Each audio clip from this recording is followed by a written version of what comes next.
Went to practice today. Injuries. My goodness, we expected some of them, didn't expect others. CJ Stroud might be a little bit shorthanded. How did the Texans overcome that? Plus, I caught up with the player of the week as well as CJ Stroud. We got a lot to get into. By the way, the line's moving a little bit too. Let's go inside the locker room.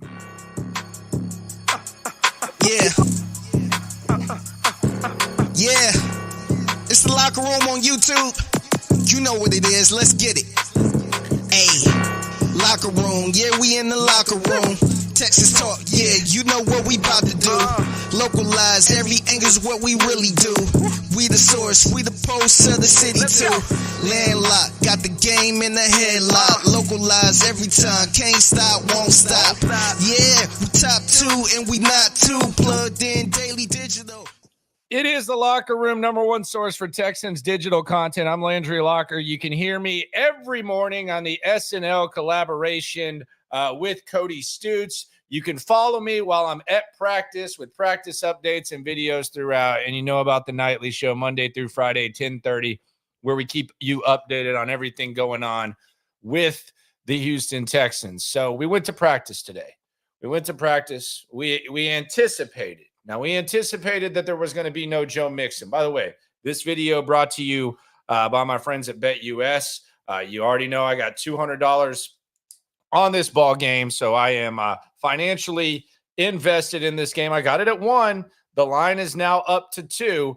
You can get in the game, and you can get 150% bonus on your first deposit. 150% on your first deposit up to 2,000, and then after that it's 125. So you'll get what I got after that, but before that you can get that. So go check that out. Shout out to BetUS for sponsoring this. We are 2-0 on bets this year, but go to practice. Okay, we expect not to see Joe Mixon, so we'll start at the running backs in a second, but you expect not to see Joe Mixon. Every time you walk into practice, I like to take you guys behind the scenes. Every time you walk into practice, let me grab the mic.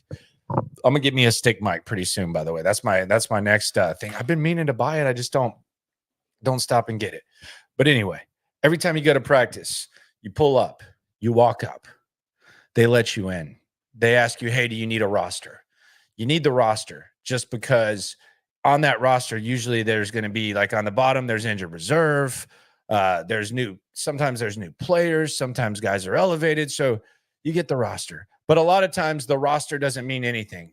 So you grab the roster, you just walk up. Today, the roster. I grabbed the roster. I didn't think I was holding anything with like some sort of big news on it. I'm walking with the roster. All of a sudden, I look at my phone. I see Brandon Scott, who was on the show yesterday. Brandon Scott comes up to me and he says, hey, did you notice that Brevin Jordan's on IR? I said, what? He said, did you notice that Brevin Jordan's on IR? I said, no, I didn't catch that. Really? He said, yeah. I said, wow, that's wild. I wonder what happened. DeMeco Ryans told us after practice it was a knee, but Brevin Jordan, who's gotten a lot of praise, was walking after the game the other day. So it might have been one of those where you get hurt and you just kind of gut it out. Same thing happened with Kendrick Green last year, who might have a little bit larger role this week. But this was what DeMeco Ryans had to say about Brevin Jordan going on injured reserve.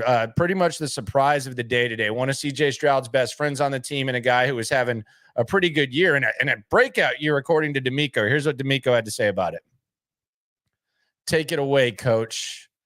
Up there looking all serious and stuff. Brevin on IR, filling the void. You've been complimentary of him, specifically in the run game. How much of a challenge is that? First and foremost, it's really heartbreaking losing Brevin. Brevin was on his way to a breakout year. I feel sorry for Brevin and the injury. Anytime guys go through these injuries, it's always tough. So first thing first, it's about Brevin and him just attacking rehab the right way and getting back as soon as he can. But was really excited with where he was headed.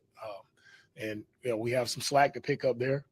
Cade, Dalton, they had to step up.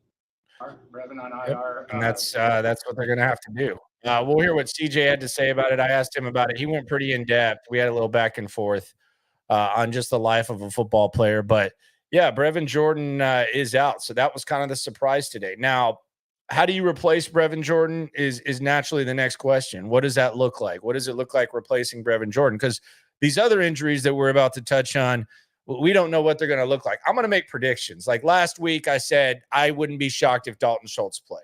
You look at how the players are moving around. You look at how the coaches are talking.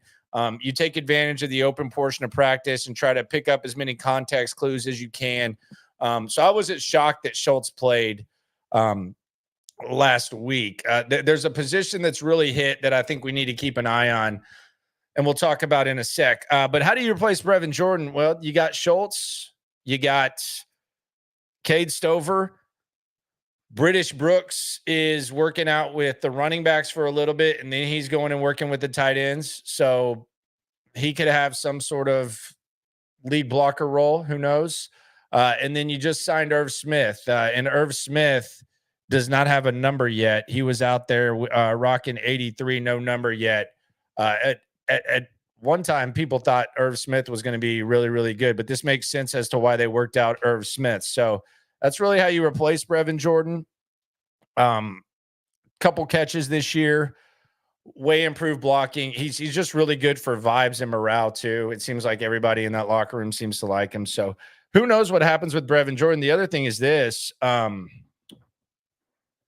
He's going to be a free agent after the year. I think it's going to be a pretty cheap deal for Brevin Jordan, and they like him here. So you probably get Brevin Jordan back at a relatively cheap price. I don't want to say I would be shocked. Stranger things have happened, but I think that Brevin Jordan will be back on this squad, and I think it's going to be relatively cheap just based on the inability to really stay on the field a large portion of the time. And also he loves it here, and they love him here. So I think Brevin Jordan comes back replacing him. You'd probably see the Stover, Schultz. Who knows what happens with Irv Smith? Maybe we have like an OJ Howard type of thing where he makes an immediate impact. Although that was a couple years ago, and that was on a much worse team with much less depth at tight end. So we'll see how it goes with the Texans at tight end. Kay Strahan asked the question, who's the starting center this Sunday? We'll get to that in a second. I got thoughts on that. Maybe not as dire as it appears, but there is that. They didn't say whether Brevin was out for the season. They can elevate him from IR. He's not on designated to return IR. The only reason that's a thing is because it was in preseason. Reading between the lines, I would not think so. I would think he's out for the season. And they said it was a knee. So I wouldn't bet on it. But if they wanted to, and if he was good to go, they would be able to elevate him. So we'll see what's going on there. Texans 2002 says, what about Dieter? Dieter ain't here. That's a 5-minute timeout, my friend. Fake news. You're in timeout, my friend. Don't take it personal. It's just it's gotta be done. Mi amigo. So then we had the running back position. We didn't expect to see Joe Mixon. And we also didn't think that we would see Dameon Pierce. So no Mixon and no Pierce on the field. DeMeco actually left open the possibility of Joe Mixon playing. DeMeco's also kind of a little bit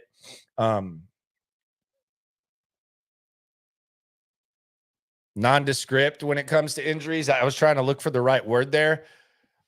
So we'll see what's up with Mixon. I don't want to have a snowball effect of the injury. If the ankle's sore, ice up, let them try to figure it out, and then be ready for Jacksonville. Get you some rest. I mean, you've left it all out there. You tried to come back in. I don't want to push it with Joe Mixon. If he can go, okay, but if not, there. Dameon Pierce, he was also out. Quite frankly, I don't know how much of a loss Dameon Pierce is. And I don't mean any disrespect by that, but I mean, you're talking about a guy who last year wasn't playable. This year, when he's been active, it's 3 carries. I think Cam Akers will be fine. Cam Akers actually had the quote of the day in the locker room. He said they asked him if he was ready. He said, "You ain't got to get ready if you stay ready." That was the Cam Akers quote. He also said he understands what he did wrong on the fumble, said that won't happen again. He won't put his team in that situation.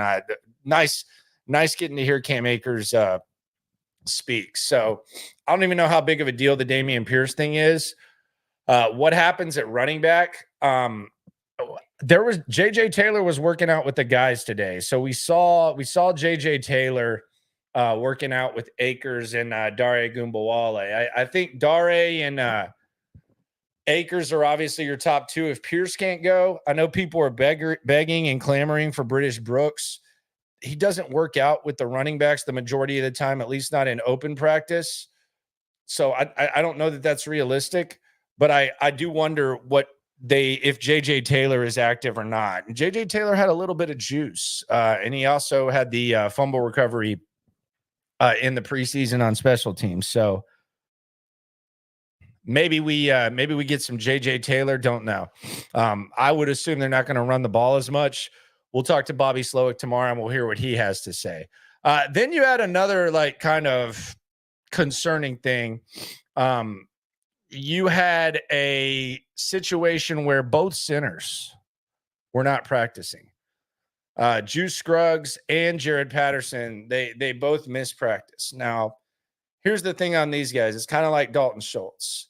It's not like they're not on the field. Both of these guys were getting work in on the side. Both of these guys were moving around pretty decently. Like they were walking fine. They were running. It seemed like I don't know if it was like the most intense ramp up sessions, but it did appear. I mean, it didn't. These look like guys that you couldn't just completely dismiss from being able to play. I'll put it that way. Much like Schultz last year, except these guys are already getting ramped up on Wednesday. So I wouldn't dismiss one of these guys playing. If they don't go, I think we see Kendrick Green. I think there's a chance Kendrick Green might actually be your second best center. I think he might be better than Jared Patterson, to be honest with you. I'm not as big on Jared Patterson as a lot of folks. I think he's a fine reserve offensive lineman. I think you're always going to have issues, and there always more times than not is a drop off on the offensive line from the starter to the backup. But as far as center, I think you probably have Kendrick Green starting. My only concern with Kendrick Green is, man, he's tough as hell, and it feels like he's always fighting through something when he practices. It always kind of feels like he's gutting it out. I think Kendrick Green's like 50. He's going to be limping his ass off, and his knees are going to be popping all the time. But there was a practice in camp when he went down pretty hard. It looked like it probably would have kept most guys out for a couple of days. He throws his helmet down, and then I don't think he's missed a practice since. He had it pretty taped up the next day. He's a gutsy dude. And I think he might be your second best center. So what do you do at center? Who knows? I would not completely dismiss one of, if not both of those guys playing. It does not appear that either one of those guys are like far off from playing. So I don't think those are significant injuries. So you have the tight end, Brevin Jordan. What do you do? A lot of options there. Running back. We'll see if Dameon Pierce and or Joe Mixon are back tomorrow. Practice report, by the way, right here. We always got that. And then we got the center situation, which, man, you don't want to be on your third center. I can promise you that. You don't even really want to be on your second. I would not completely dismiss both of those guys at all. I wouldn't dismiss either one of them. And I see some people are kind of, freaking out about the injury report and, injuries. Look, every team's dealing with a little something when it comes to the injuries. Other injuries of note for the Texans. I'll just pull this up. Azeez Al-Shire had a shin. He was limited, so he's out there. Boyd did not practice. He was on the side getting some work in. Nico hip foot. He was very involved. Don't have to worry about him, I don't think. Fatukasi, no idea what's going on there. We've already talked about Mixon, Patterson, Pierce. Schultz was limited. He's out there. He's probably going to go.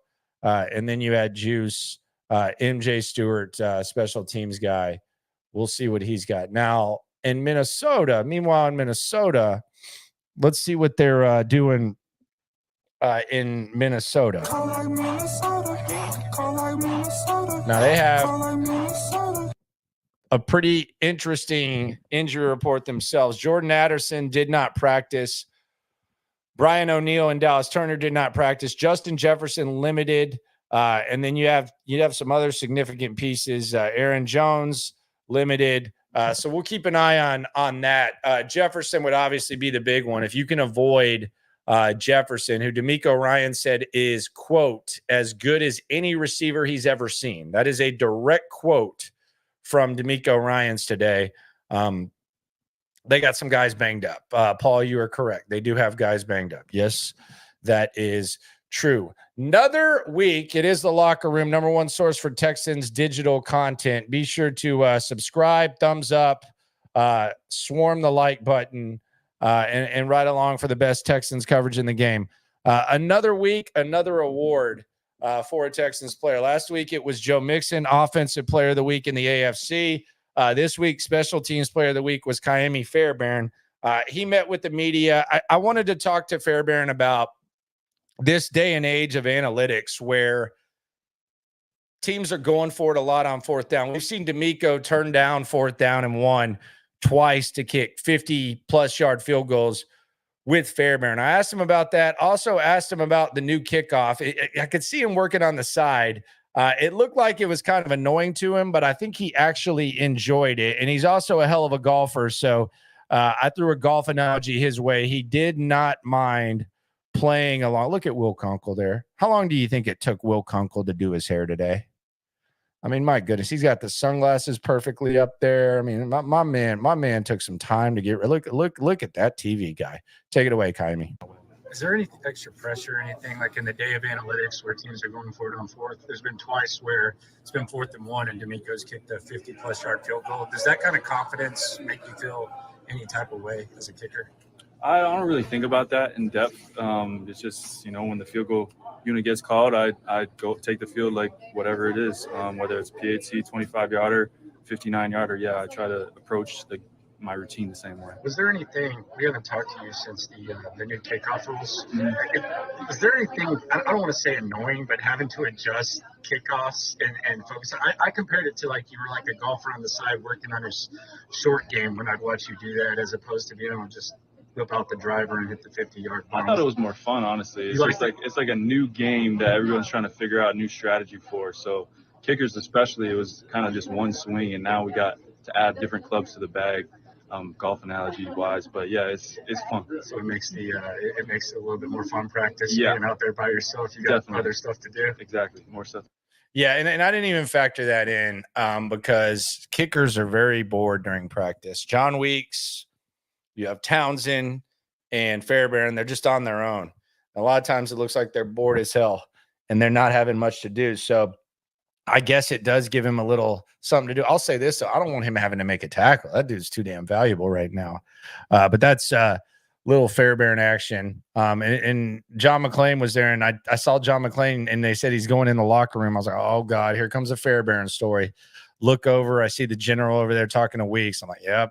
This is definitely Fairbairn for sure. So there's that. CJ Stroud met with the media today. The media types always got to hear from what CJ has to say. He was mic'd up, created kind of a corny story, if you ask me, with the Caleb Williams thing. I thought it was really weird that whatever that guy's name is in Chicago that Barstool started hating on, and Florio kind of made a lot of the dude talking to them during mic'd up. Like these old weirdos are really going to like ruin everything for everybody.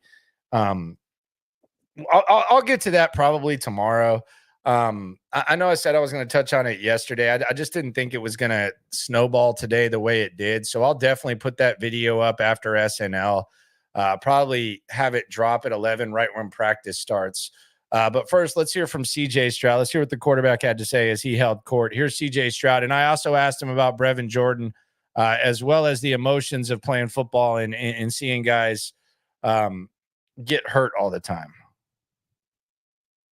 CJ, when you're making these plays kind of off schedule, where you're scrambling, are you actually seeing the entire field? Because it looks like you know where everybody is on the field. Is that part of the design of the play, on the offense, or is that just freelance work with your receivers? Yeah, it's more so just backyard football, making plays. I don't really see everything, but I try to just, if I have to, I don't like having the scramble. Like if I can stay in the pocket and deliver throws, that's what I want to do. But at the same time, I feel like I am elite at scrambling and I can do it. I think I put it on film. But I don't really know exactly where everybody's going, but I just try to get a picture and like, okay, what was the play? What way am I going? What way would they match me, or whatever the case may be? So just backyard football, I really don't have an answer for that. I just try to just make a play and just have fun out there. CJ, Brian Flores before the snap has his guys doing a lot, and sometimes it's real, they're blitzing, sometimes they're backing out. What do you see from a lot of the things he does to try to create some chaos before and after snaps? Yeah, he does a great job of mixing it up. A lot of great looks to make you think twice and to get you off your game. And I'm a big fan of his. He does a really great job in that whole scheme, taking what they did in New England and doing his own twist to it. So a lot of respect for those guys, and we got to be on our A game in every single way. So he does a great job of mixing looks and just being really versatile, putting his guys and his D linemen in one-on-one situations, making his DBs look great in coverage. So he does a really good job. What do you feel like is the most important thing for you to be effective against a defense kind of like that? Really just go through my process. Understand that he might get you one time, he might get you twice. It's not about hanging your head down. It's about the next play and making the next play your best. So he does a great job of making the quarterback think twice and think about what he's doing. So it's my job just to be myself and do what I always do and just try to just be comfortable. How do you balance that, trusting what you see versus also knowing the fact that he's trying to confuse you? Like how do you deal with Boy, this Flores love fest. Trust my process, nuts. trusting what I do, believe in myself, and it won't always be perfect. It's the league, man. Even these last couple of weeks, not everything is gonna be perfect. So it's always about the next play and getting the win. So if it's cute, ugly, there's no such thing as a win. And so that's what we're trying to do, and it's going to be a great challenge, be a loud environment, so we got to be on that. But yeah, it's about just being us. How much would you say, just to follow up on that, how much would you say of an emphasis there is this week on trying to play within the pocket? You've done a lot of scrambling over the first couple of weeks, and you mentioned earlier that you prefer not to do it. How much of a coaching point is that this week? It's not a coaching point. They let me play, man. Slow does a good job of just, he always says, man, I just want to let you go out there and be you. And I don't think I'll stop doing it or start doing it more. I just being myself, man, trying to make plays. You talked about what Flores presents, just with that defense, some of the things that you've seen from looking at film, the challenges that they present as a defense.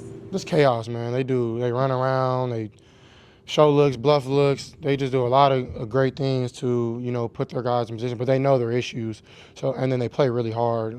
They got, Blake Cashman, who was my former teammate last year, I have a ton of respect for, running the show. And, JG, who I know is for sure probably the leader of the D-line, got them boys hunting too. So, and then on the back end, they do a great job as well. Got Stefon Gilmore, who's a great vet, along with Cam Bynum, who is actually from where I'm from. So watching him since all the way he was in high school at Centennial, a lot of respect for him. And Harrison Smith is playing at a high level for a very, very long time. So, man, they got some guys, man, and they've been putting it on film. So, you got to have an awareness about the stuff they're doing, but also just be ourselves. Had a lot of success on misdirection plays last week and also late last season. Are those kind of looks that you like when Bobby draws reverses? Yeah, I mean, Case always used to say this phrase last year. You call it, we ball it. So I really don't mind. Whatever you call it, bro, I'm going to try to make it work. And I'm not going to try, I'm going to do. Yeah, I love whatever slow draws. He's very smart and very intelligent, and I trust anything he's going to call. Thoughts on Brev going on IR? One more time. Yeah, man, it's tough, man. I'm praying for him. Man, if you want to talk about the heartbeat of this team, man, it's who he is, man. He's somebody who loves hard and he loves everybody in this building. He loves ball. And, I think he was really getting his momentum on just who he wanted to be in this league and how he wanted to approach practice. So praying for him, I know he's a faith-based man. God makes no mistakes, and he knows that. So I'm not worried about him, but I am going to be a brother that he can lean on. And, man, I love Brev, man. He's my brother for the rest of my life. And I really, know that he'll be back soon and he'll do great things when he comes back. The hardest part about how close y'all are as a team, I know it's kind of next man up and all that, but you have relationships with these guys. They help you on the field. Does that get, I don't want to say easier, but how hard is that? Just to kind of wipe to the side. Worst thing about football is losing teammates to other teams and injuries. If you can take that away, I think the support will be perfect. But those are things that we sign up for, and we understand that those are the risks that we take. And I don't think it's anything that we should want people to feel bad for us. We signed up for it. Like Brev always talks about we're modern day gladiators, and it's something that we're paid a lot of money to entertain and to put on a show. And we know that there's a risk. There's a risk to anything in the world. You probably go through things in your life that you risk to be successful, just like I do. You know what I mean? So nobody's perfect. Nobody's special. But I think the perspective I look at on life is like, yeah, we signed up for it, and it's our job to put on that show. And we're all blessed, and we're very thankful. I'm very grateful for the position I'm in, even though it's not easy. But like I always try to talk about, just pressure is a privilege. Pressure's been a privilege for a long time, but I'm just now figuring that out. So I just feel that way about that. I think that's a good ass answer. And we'll hear him weigh in on the Bears controversy or whatever, the corniness that went down. But I thought that was a good answer from CJ. You do sign up for it, you do get rewarded for it, but they are humans. So yeah, for sure. You mentioned before that you check in on some teams around the league, and you mentioned Minnesota before. What do you like that they do on offense, and what stood out to you? I love Kevin O'Connell. I think he's a great coordinator. I think he's a great leader. I think he's somebody who played quarterback, so he understands what it is to be back there. And so I'm a huge fan of his. I'm a huge fan of just really their environment, just up there in Minnesota. Going to a place like Ohio State, it's very similar, just not a small town, but a town that loves ball, a town that rallies around their team and wants to be there every time they can. So I really just, respect those guys up there. They've had years and years of success. So, just a ton of respect for everything that they got going on. And, I'm excited to go up there and compete against them. Can you give us a sense for you, for your relationship with the center and how you go about establishing that? And what is that process like when, obviously you talked about injuries being one of the downsides of the game, but when you're having to change from a week-to-week basis, how do you try to catch up as best you can? Yeah, it's something that is something that I had to learn when I got to the NFL because there's so many games. You have preseason, a lot of guys playing preseason on our team, and you got hard training camp, and then you go straight into the season. So, man, you got to really be taking care of your body. And the sad thing is some things are inevitable. Like, you're going to get hurt. It just happens.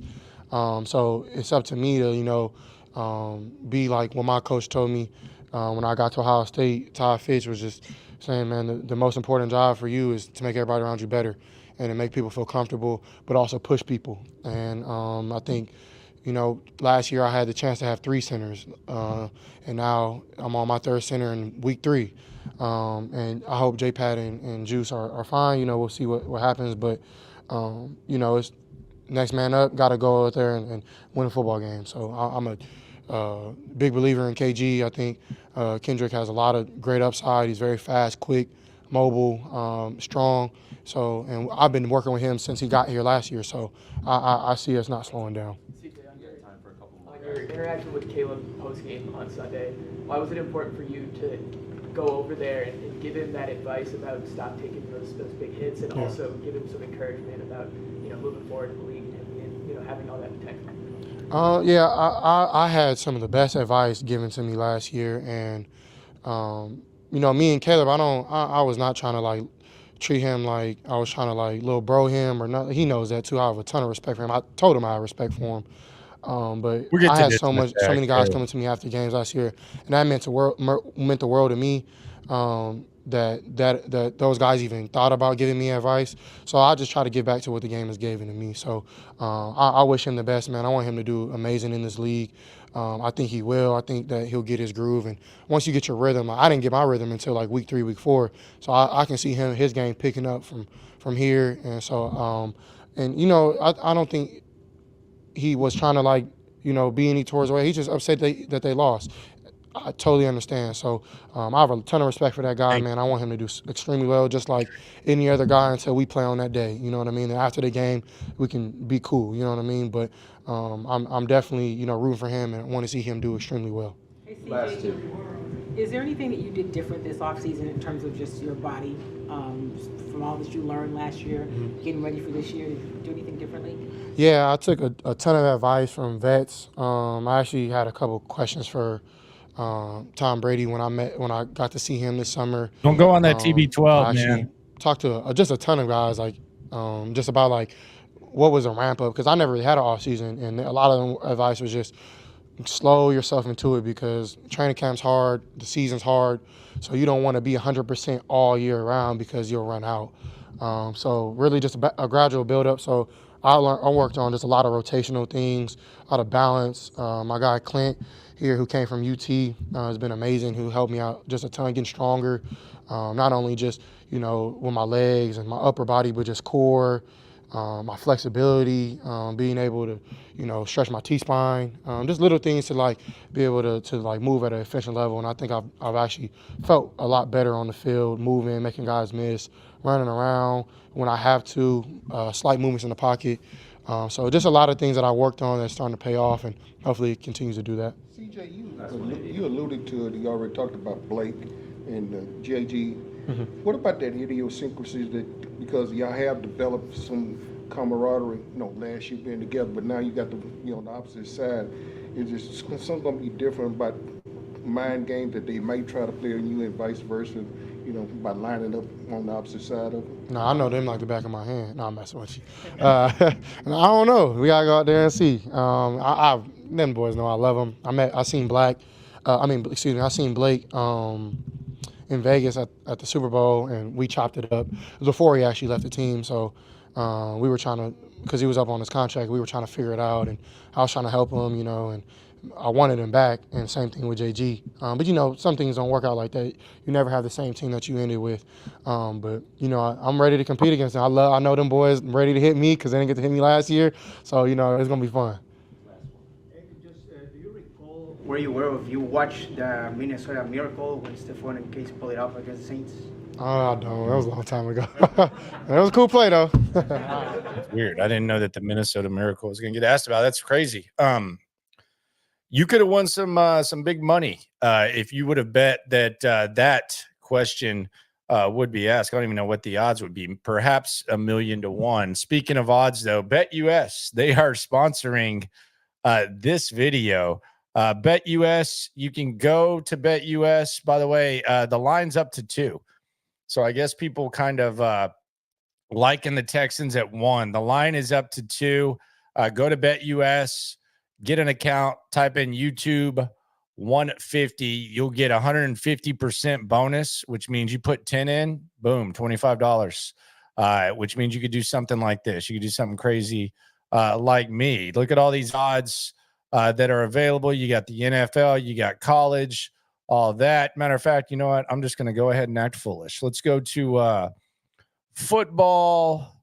Where's the college at? Where we got our college at? College football. Right.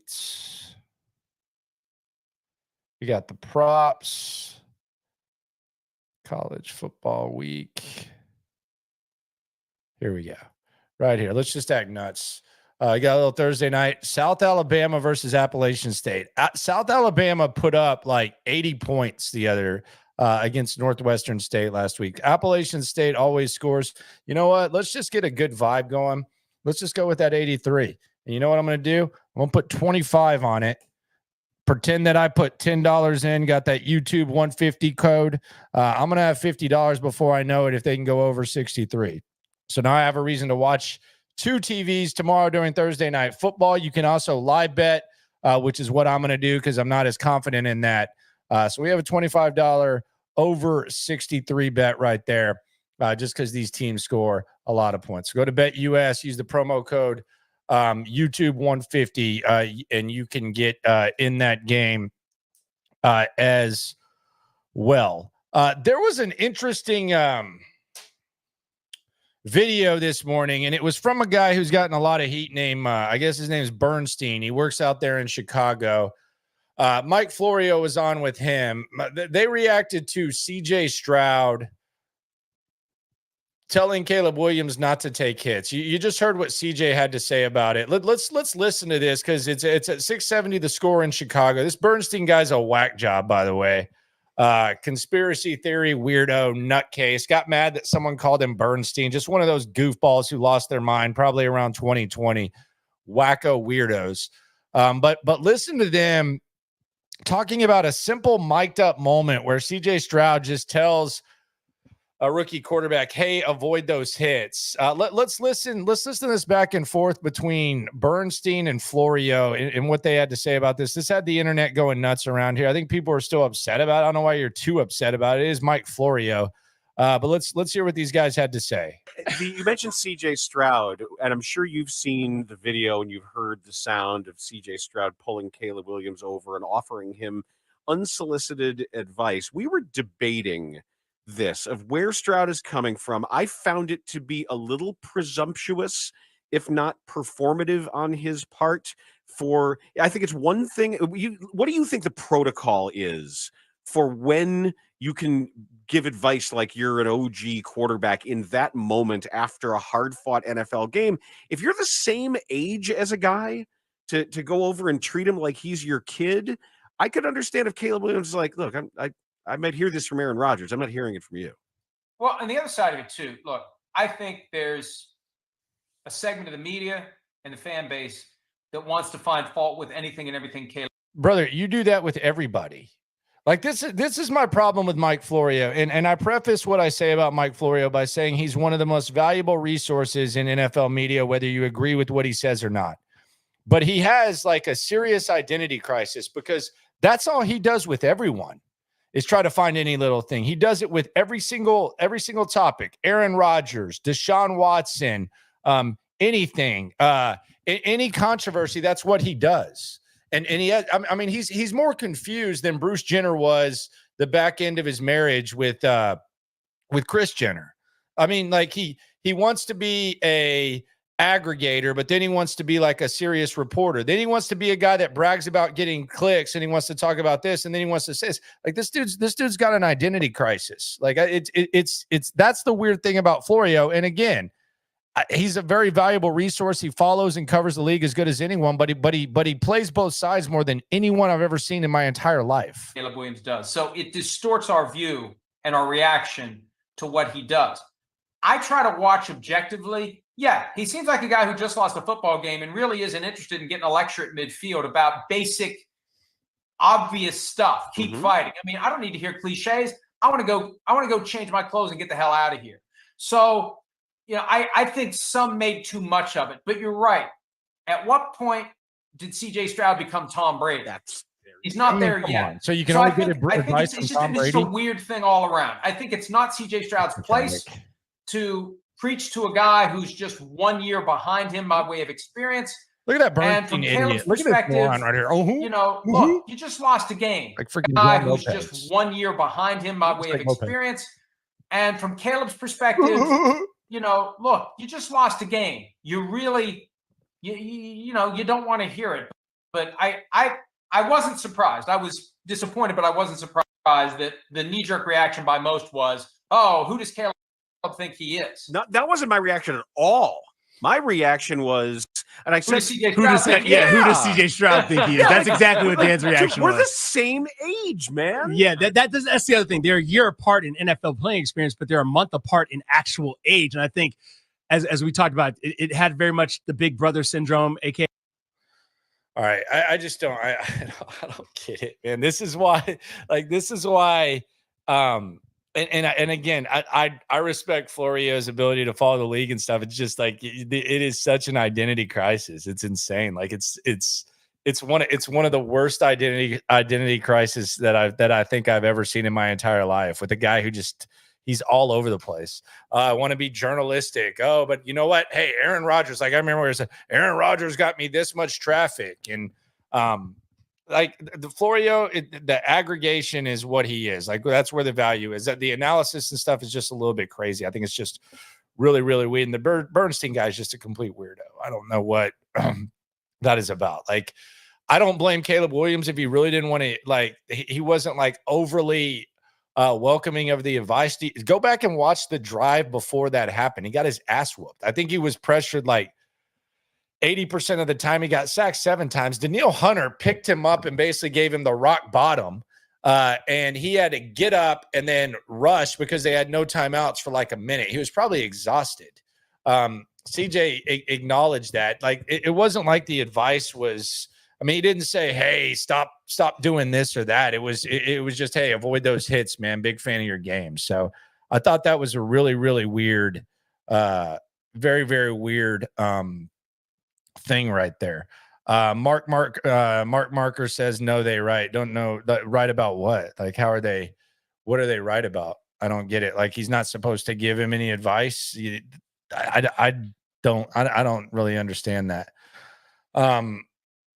At all, for sure. Their moms were together in the stands. CJ was just sharing words of encouragement. Yeah, I mean, I think that's all it was. I don't think it was that deep, for sure. I don't think Florio's he's the worst. He's picking the Titans since God knows when, broken record. Yeah, I don't know. CJ shouldn't have been offering unsolicited advice at that time. You're an idiot. How is it unsolicited? Like, they're talking after the game. It's good game. Go protect yourself. Like, this is the weirdo stuff. This is why, like, athletes don't like some fans and some media. Like, I don't understand that. Shouldn't have been offered unsolicited advice. So what's like, when can you see that all the time with players giving advice? So I don't really agree with that one bit. I think it's actually really dumb that you said that. Just text though, just sports, all good. Lamont asks, do you think CJ will be talking crap next offseason on the podcast? I really I think there's a back and forth. I think when him and Micah Parsons get in the same room, there's going to be trash talk. It's kind of like just old school locker room talk where they go back and forth. But I mean, I didn't think he was just going on and talking all kinds of crap. He was expressing his confidence, but I don't know. I mean, he's definitely going to be doing more and more interviews, and we'll see how he handles his success for sure. Texans 2002. How does Harris look, and does it seem like he'll be ready? He's not playing in Buffalo. Like, he's not playing against Buffalo. So yeah, just dismiss that. People were asking, is Christian Harris going to be back in 2 games? No. No, I would bet any amount of money. We talked about Bet US. We'll clear the account. He's not back after 4 weeks. Willing to bet that. Not the best gambler though. So if you want to take me up on that, let me know. Although I don't have like a good record betting against strangers either. Texas boss, I think Diggs goes for nearly 125 on Sunday. You should bet the over on that. I bet it's well beyond that. Mr. 100, Benjamin 100, they saying CJ shouldn't be saying anything, but they use CJ as a measuring stone for all these rookie QBs.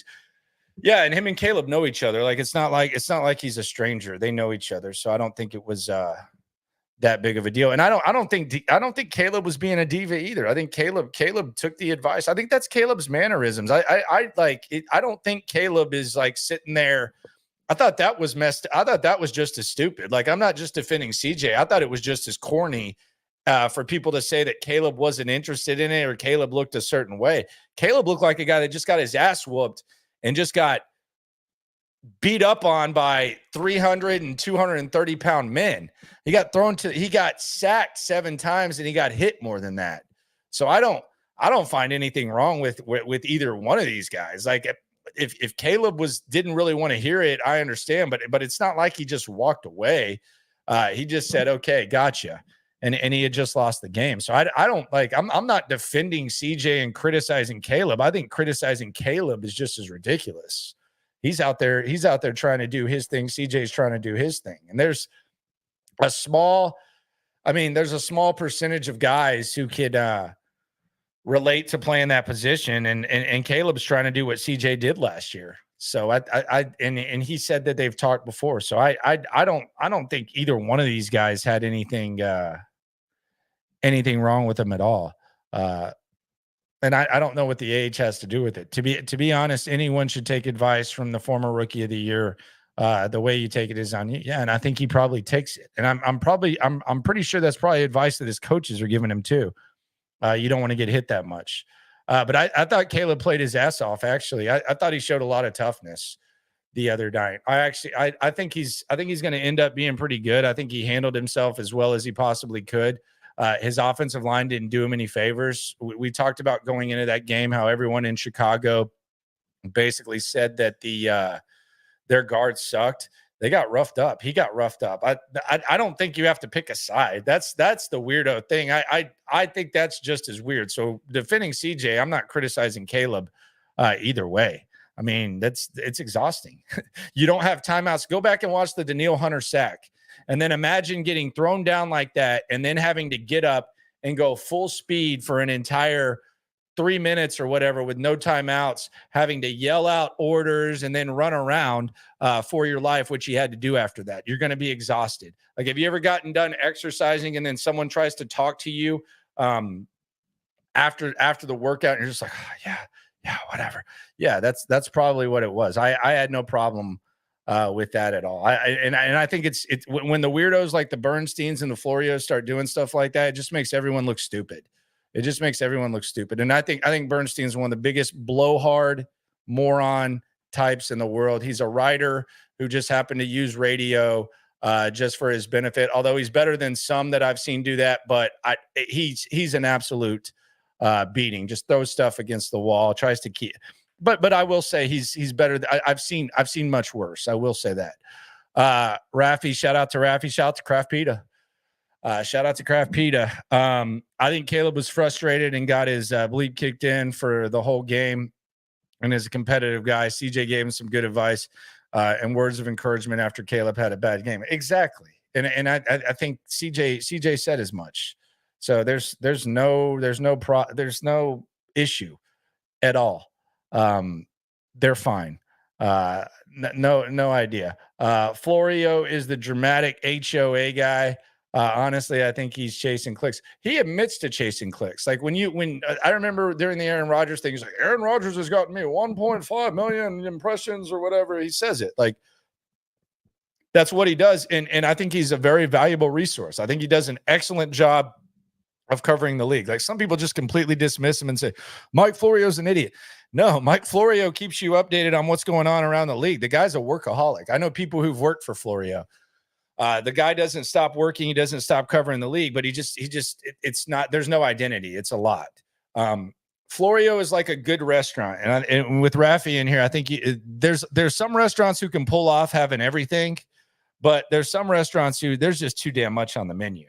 Like how are you going to have Italian food and Mexican food and home style food and Mediterranean food and Cuban food on the menu? You might have like some elite Mexican food. What spaghetti and meatballs on the menu for? That's what Florio's a lot. Like his analysis is ass. His reporting is inconsistent and hard to take serious because he's willing to kind of stir the pot for the traffic. So it's just an identity crisis. You just got to take it what it is. And I think as far as covering the league and aggregating the league, I think he's one of the best to ever do it. Honestly, I don't think too many have done it better. And quite frankly, there's been some journalists that have written and stuff about the league that I kind of sweep them aside too. Peter King on the back end was bad. Florio can be annoying. That's true. But he can also be a really, really good resource when it comes to the league for sure. So, I mean, you can talk about the bad and the good. It's just an identity crisis. That's all it is. Like Jack in the Box. Do we need egg rolls? Well, those egg rolls do go hard sometimes whenever you're stoned at like 3 a.m. So maybe that's a bad example. Do we need pitas? Well, those go hard too sometimes when you're stoned at 3 a.m. I'm trying to think about the cheese fries. Do we need those at Jack in the Box? Although those have gone hard at 3 a.m. when I'm stoned too. Maybe you just got to be stoned to consume everything that Florio's throwing out there. Maybe just need to start twisting up throughout. So, yeah, Brandon bringing up Stefon Diggs. Glad we went with Diggs instead of Keenan Allen. I said Diggs has been more consistent and healthy. Now we play them, and Diggs is making catches, and Allen is on the sideline hurt. Yeah, Keenan Allen was on the sideline. Do y'all like those plaid hats that players are wearing right now? I saw Keenan Allen was wearing the plaid hat. That I think there's like a Texans version as well. I don't know how I feel about the plaid hat. Not really as big of a fan of that. Yeah, Jack in the Box tacos go hard. They're greasy as hell. But you can drive and eat them too. You ever like when the game, like when I was at my fattest, I always like to play it. Where like you'll go to Jack in the Box and you'll like order like who knows how much grub, and you're like, man, I got to get 4 tacos for the ride home too. A couple tacos for the ride home. Yeah, those tacos used to go in.